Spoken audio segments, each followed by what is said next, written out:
حیدرآباد کا بلڈر کروڑوں روپے کا الاٹیز کو چونا لگا کر فرار ہو گیا۔ سندھ بلڈنگ کنٹرول کا عملہ بلڈر مافیا کے سامنے بے بس اپنے گھر کے خواہش مند غریب شہری بلڈرز کے ہاتھوں لوٹنے لگے۔ حیدرآباد میں دعا ریزیڈنسی نامی ہاؤسنگ اسکیم کے مالک نے 350 سے زائد الاٹیز کے 35 کروڑ روپے سے زائد کی رقم لے کر فرار ہو گیا۔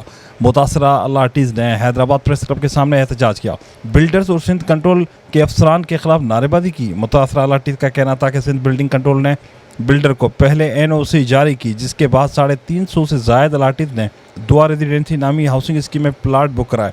بلڈر نے نہ تو اسکیم پر کوئی کام کیا اور نہ ہی کسی کو پلاٹ دیا۔ بعد میں سندھ بلڈنگ کنٹرول اتھارٹی نے بھی NOC منسوخ کر دی، لیکن اس دوران الاٹیز کے 35 کروڑ روپے سے زائد کی رقم بکنگ اور اقساط کی مد میں پھنس گئی۔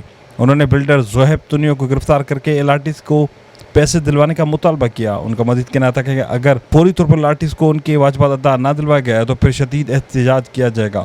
حیدرآباد کے غریب افراد نے اپنے مکان کی خواہش کے تحت اس اسکیم میں بکنگ کرائی تھی، لیکن اسکیم کا مالک فراڈ کر کے پیسے لے کر فرار ہو گیا۔